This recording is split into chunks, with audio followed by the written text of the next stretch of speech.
mbir mi dafa am solo ndax li ko waral mooy dañoo dem fekk foo xam ne benn usine bu mag ci réew mi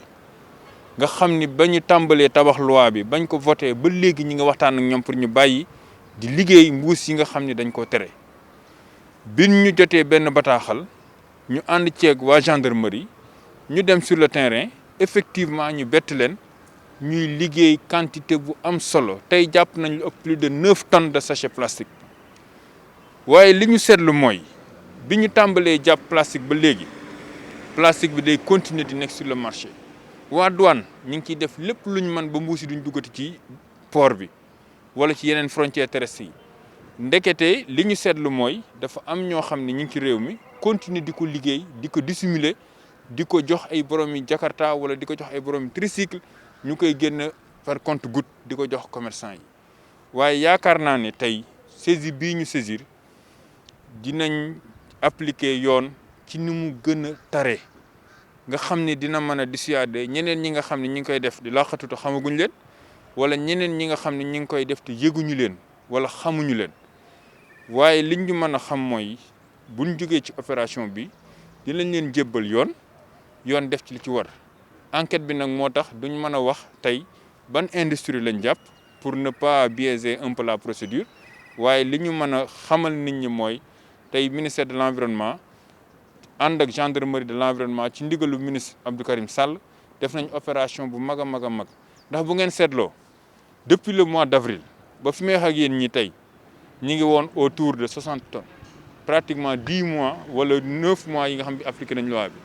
mais rien que pour journée tey bi rek jàpp nañ 9 tonnes donc loolu day wane doyo bi nga xam ni quantité biñ saisir am na ko li ñuy profité ci occasion bi mooy di gën a sensibiliser population yi di gën a sensibiliser commerçant yi di gën a sensibiliser industriels yi di leen wax ni nañu jublu ci alternative yi ndax mbuus yi am na lu ko mën a remplacer tey mbuus boo jël tissu yi mën nañ ko remplacer mbuus boo jël kayit yi mën nañ ko remplacer ministère de l'environnement nag ci bopp bi ki ko jiite di ministre Abdou Karim Sall ibbi nañ suñuy loxo ibbi nañ suñuy bët ibbi nañ suñuy nopp pour jàppale képp koo xam ne ñëw na pour ànd ak ñun ci xeex bi pour accompagner képp koo xam ne ñëw na pour proposer des solutions alternatives ndax lii nii ñuy def dafa am ndigal lu mu jóge muy son excellence monsieur le président de la république moom mi nga xam ne tey moo teg programme zéro déchet pour réussir programme déchet nag il faut que ñu xeex mbuus yi nga xam ne tey ñoo fi nekk xeex bi nag du ministère de l'environnement rek dañ ci ànd ak yeneen ministère tey gis ngeen sécurité bi muy ministère des forces armées à travers la gendarmerie